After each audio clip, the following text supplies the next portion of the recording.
So you know that feeling where it seems like everyone your age has kind of figured it out? They've got the career, the relationship, they seem to actually know who they are, and you're sort of standing there going, wait, am I falling behind? I want to talk about this feeling for a bit because I think the way that most of us measure this stuff is just wrong, and it's been making a lot of people feel terrible for no good reason. The people who bloom late, or who interpret themselves as blooming late, aren't slow or anything, and they're definitely not failing. If anything, it tends to work out in their favor, and I want to show you why. 1. The thing you're measuring yourself against is not real.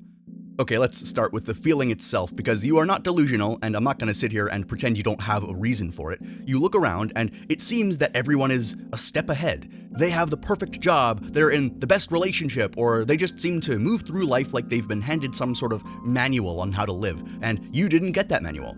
And it's usually not some huge dramatic moment that you see, it's more like that little sinking feeling when someone asks what you've been up to lately, and you kind of mumble something, because the real answer is, I'm not totally sure yet, or nothing much.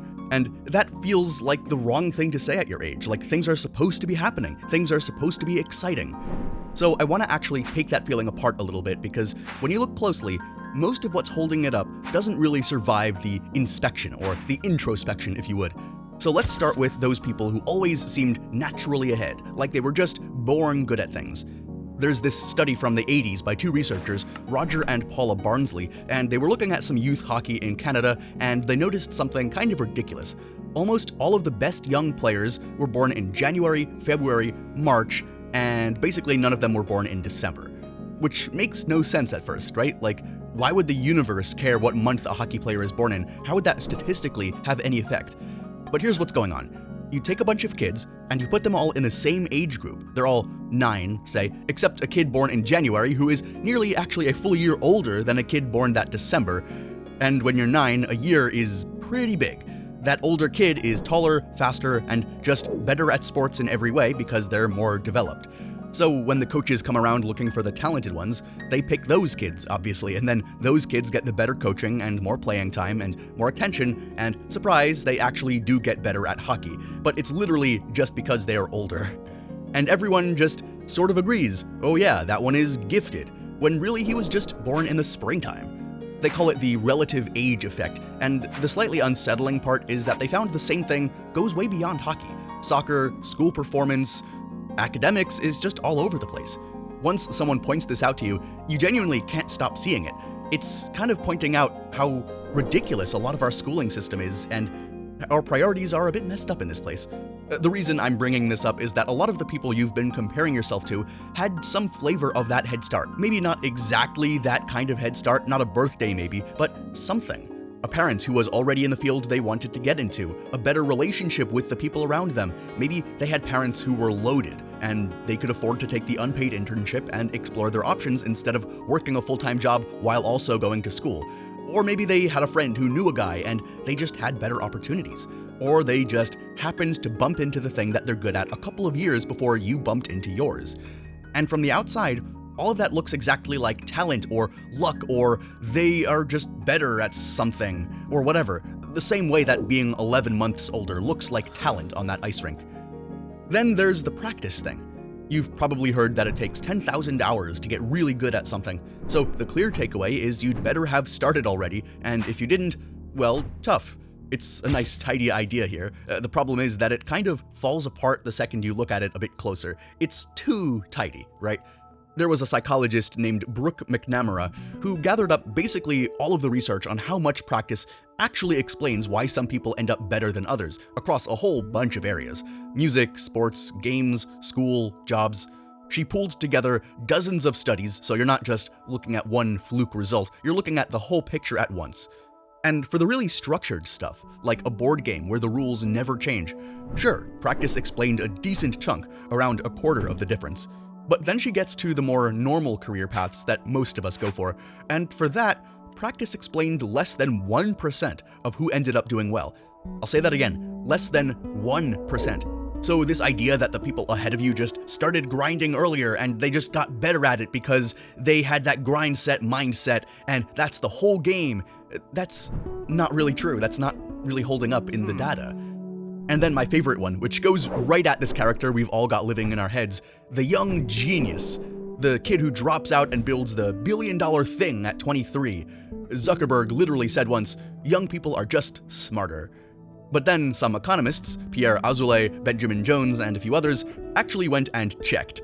And so they got the census and tax records for basically every company started in America over a stretch of years. And they looked at the founders behind these fastest growing companies, the real runaway successes, and they just checked how old they were when they started. The average wasn't 23, it wasn't your pimpled-faced genius in a garage using $5 and a pack of gum, it was the age of 45, and people who already had established careers and plenty of money to get started. And it gets a lot better, because somebody in their 50s starting a company was about twice as likely to build one of those monsters as someone in their 30s, and the 20-somethings were actually the least likely of the whole bunch. Yeah, so that genius teenager we all feel slow next to, well, yeah, he's real, he's out there, he's just the exception that we've sort of turned into the rule. It's not like a lot of billionaires are becoming billionaires because of their hard work ethic. They just have great connections and a lot of money to start, and yeah, a good bit of luck and a good bit of hard work, but nowhere near the amount we're led to believe. So, when you put that all together, it gets a little bit easier to breathe and treat yourself a bit nicer. The people who intimidated you often had a head start that was just wearing the costume of talent, and definitely talent has a lot to do with it, but not as much as we're led to believe. The whole start early and grind story barely predicts anything once you're in a real career, and the boy genius you keep comparing yourself against is just not as common as you think. The race that you feel you're behind in, made up as it really is, it was kind of just never the race to begin with. Which leaves the actual interesting question, the one this whole thing is really about. If those years weren't wasted, then what were they really doing for you the whole time? Because they were doing something, and I just don't think anyone bothered to tell you what. 2. Why being a late bloomer is actually an advantage. So here's where it gets good, because I'm not just trying to talk you out of feeling bad. I actually think that the years you've spent not having anything figured out were doing you some real good, and I want to walk you through what. The first thing to understand is that talent isn't really a thing you're born holding. We talk about it like it's buried treasure, like you either have it stashed away somewhere inside or you don't, and it's either inherent or not, and the only question is whether somebody digs it up early or if you actually get the chance to put it out into the world. But no, that's not really how it works. Talent is nature and nurture. It's something you make bloom by yourself, and it grows in two ways that just happen to favor people who take their time. The first way is by trying a whole bunch of stuff, a lot of different things. And I know that sounds like the most obvious advice in the world. Try things, and maybe you'll like one of them. Yeah, thanks very much. But just stick with me for a second. There's a sports journalist named David Epstein. No, they're not related. Not that Epstein. David looked into how elite athletes develop, and the assumption going in was that the best ones must have specialized the earliest, right? They must have started at a young age in the sport that they liked. That's the Tiger Woods story, right? He got a putter in his hands before he could walk, and he became the best golf player ever. It should be the same for every other great athlete, right? Well, when they actually tracked kids over time, the future elites actually had spent less time early on focused on their eventual sport. LeBron, for example, played football until his junior year of high school before deciding to focus on basketball. Similarly, many athletes tried a bunch of different sports first. They had what David Epstein called a sampling period, and the kids who skipped that and locked in early were actually more likely to plateau and quit. Same thing showed up with musicians. The really exceptional ones didn't start practicing more than everyone else until they were on their third instrument, which shows that passion and dedication really has a lot more to it than starting early from a single instrument and really being good at that one thing. Because when you're actually actively trying a whole bunch of things, you're not wasting time. You're gathering information about yourself that you literally can't get any other way, and you're diversifying your skill set. You can't sit in a room and think your way into knowing what you're good at or what you actually want. You have to go do the thing or things and feel whether each thing fits or if it doesn't, or maybe something similar, or just try things. So every detour, every job you took and hated, every hobby you picked up and dropped after 3 months, stop looking at it as failure and wasted time and look at it as another data point going into figuring out what's good for you and shoring up your base of skill. You're slowly building this more accurate picture of yourself, this generalist aspect, which, by the way, is also just becoming a more interesting person to work with and interact with and be in a relationship with. If someone only has a single thing that they've ever done, sure, it might be interesting when they talk about that one thing, but come on, being a generalist and having many more things to talk about is more interesting. The thing that makes you good at picking a career and the thing that actually makes you know who you are, it's the same muscle. You're not running two separate projects here, you're living one life. The second way talent gets built is by just getting older. I know, shocker, right? It just kind of happens. No, but more importantly, it's specifically when. You've probably heard that the prefrontal cortex doesn't finish developing until around 25. Only a couple years ago for me. So let's say you're 19 or 22 and you don't feel like you've got your life sorted. Well, there's a really literal reason for that. The part of your brain that's supposed to be doing the heavy lifting isn't fully formed yet.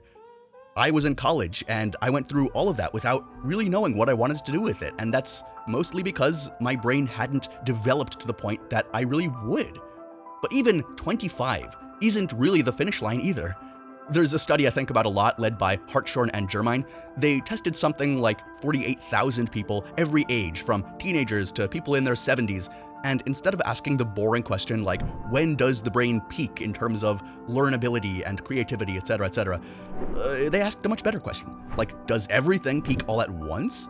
And the answer to that was no, it doesn't, not even close. Different parts of you get good or get better at different points on completely different timelines.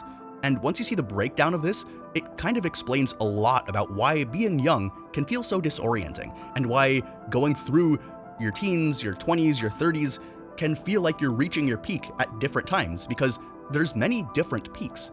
Take raw processing speed, like just how fast you can react to something, solve a quick problem on the spot.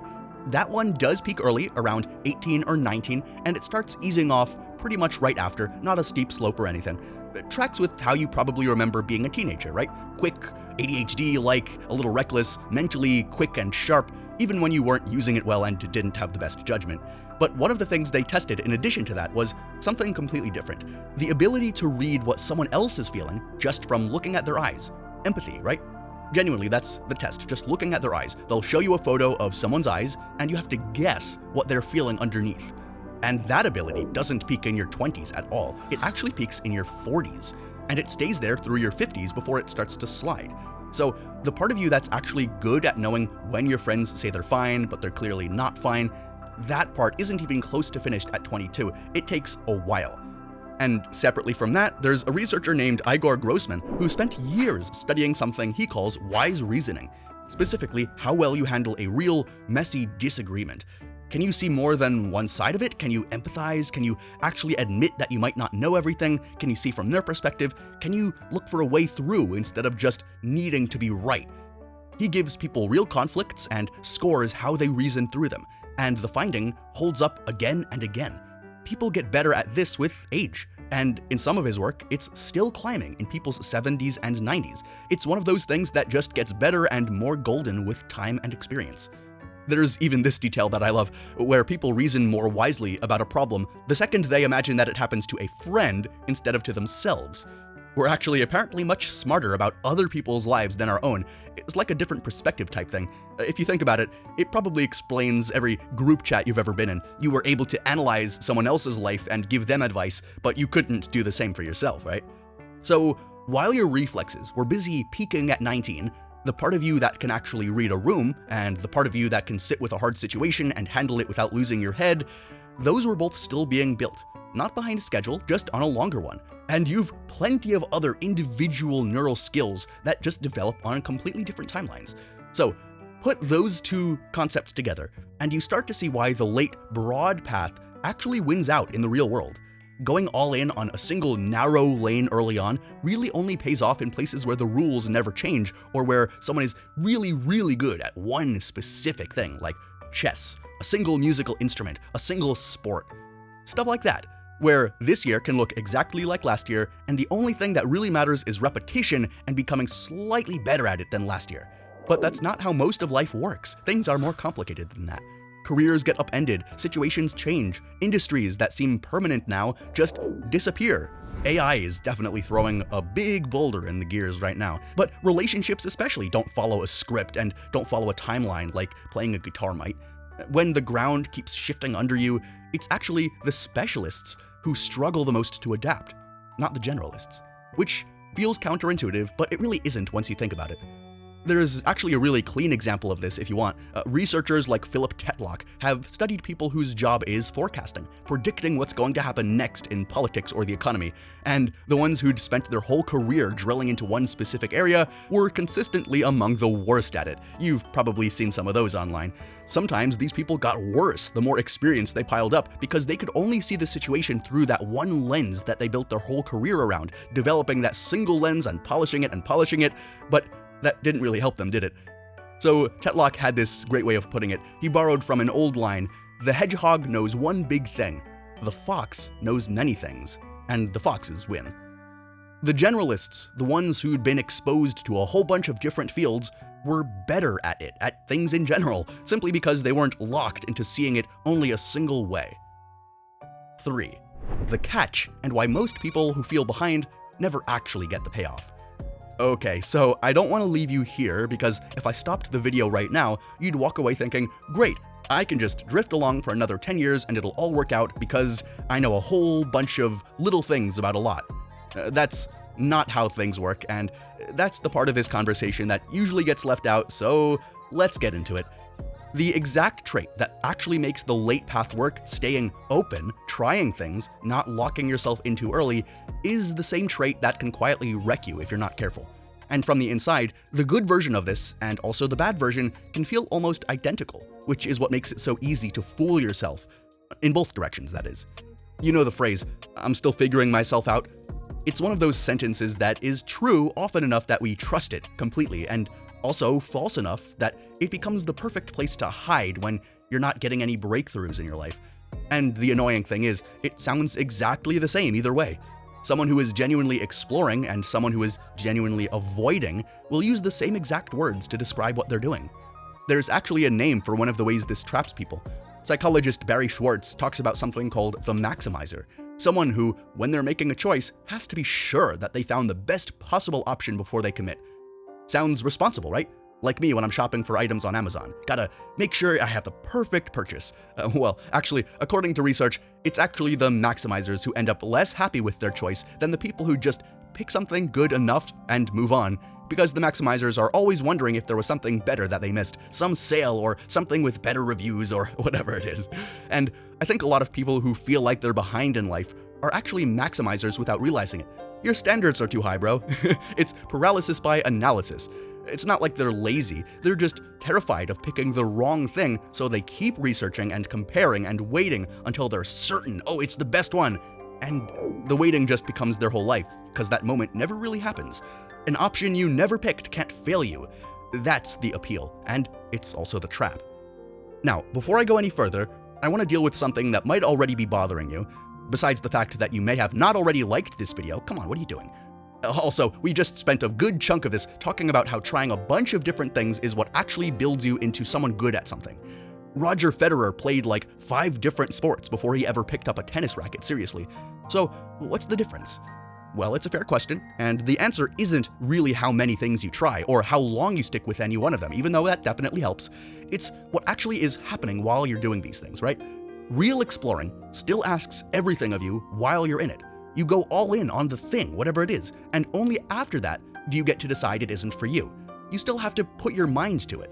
And when you walk away from something that you actually put some effort in, you can usually say why. Not, I don't know, it just wasn't it didn't feel like it, but you have to have an actual meaningful answer. The other thing looks similar from a distance. Lots of stuff was thrown at the wall and nothing stuck, but it runs backward on every one of those points. You bail the second it gets boring or hard before you ever really give it the chance to tell you something. Yeah, things are generally gonna be hard when you first start them, but you can't quite say why you left, just some itch to be doing something else. Like, oh, it got hard so now I'm switching. You walk away with nothing carried forward, nothing learned, just a clean slate again, and a fresh excuse to start over with. And maybe the simplest way to say it is, real exploring moves you toward something. You have a goal. You're curious, you want to see if this thing fits. The other thing moves you away from something, away from being bored, away from difficulty, or away from being bad at something that you're just starting in front of other people, or having to actually find out if you're any good and being afraid that you're not. Which gets at something deeper, honestly, and I think it's the actual reason this distinction matters so much. You don't think your way into knowing who you are, you act your way into it. You do something for real all the way through, and the world gives you something back, some feedback. And that is what a sense of yourself actually gets built out of, the reaction your environment gives you and how you feel about it.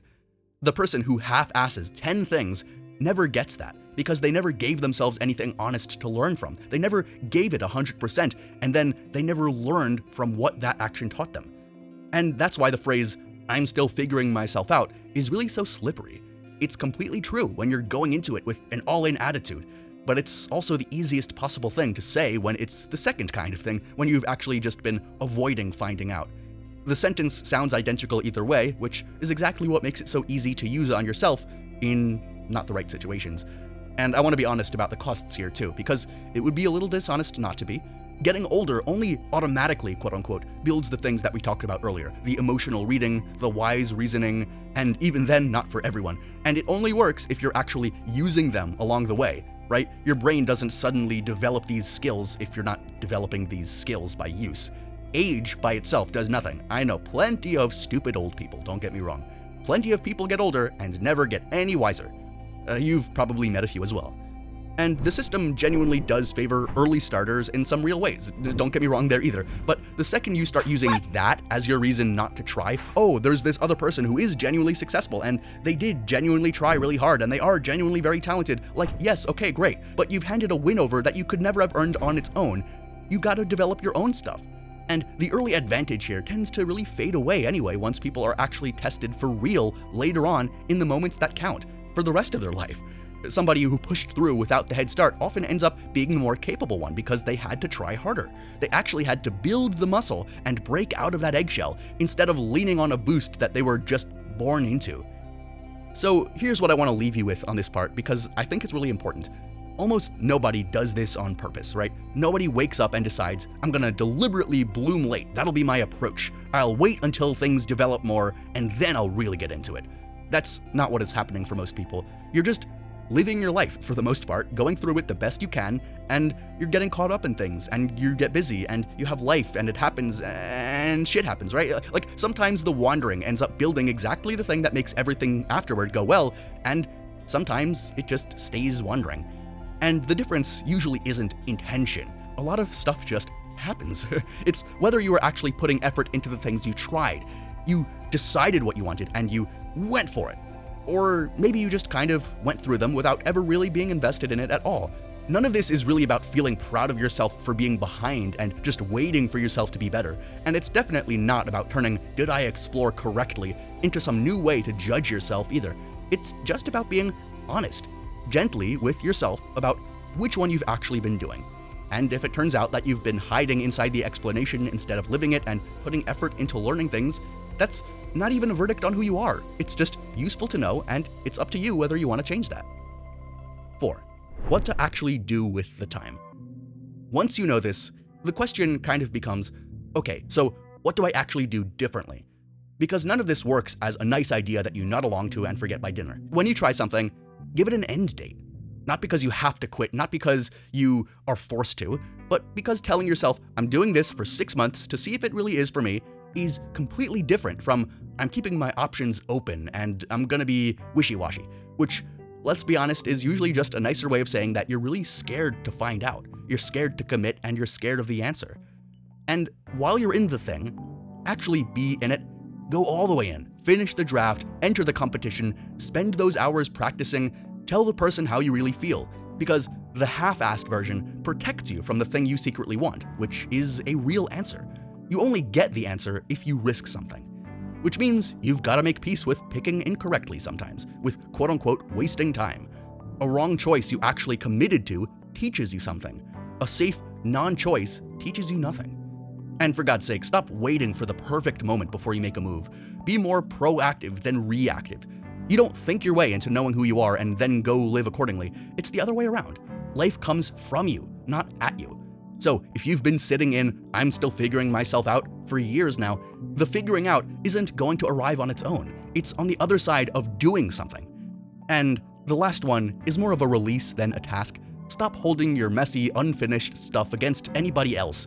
They have this edited ending and they're on social media and they're posting their best pictures. That comparison was never fair and you know it, and you know from everything we just went through now that your best stuff is most likely still ahead of you, not behind. So, go back to that feeling we started with, everyone around you seeming to have it all figured out while you're still standing at the start. I hope it really feels a bit different now. The race you thought you were losing was barely a real race to begin with. The years you've been calling wasted were or are hopefully slowly building exactly the stuff that ends up mattering most. You're not behind or anything, you're exactly where you should be. You're early for the parts of you that haven't arrived yet, and you're ahead of the mistakes and the lessons that you've already learned. The only thing that actually decides which one you turn out to be is whether you're willing to find out instead of just wondering and wandering about forever. And funnily enough, I actually made another video that is exactly this sort of idea, just wearing a totally different outfit. A more metallic one could say. It's about Bender from Futurama, who spends the entire show loudly insisting that he doesn't need anybody. He's a strong, independent metal can, while the whole time he's just protecting himself from ever having to actually find out if anyone would stick around if he let them get close. A lot of personal drama there, a lot of jokes, a lot of comedy, anyway, the link to the next video is already up there somewhere. Remember to like and subscribe, leave a comment down below what you think, especially about my new patch. I just got this one, isn't it cool? Anyway, until next time, peace y'all.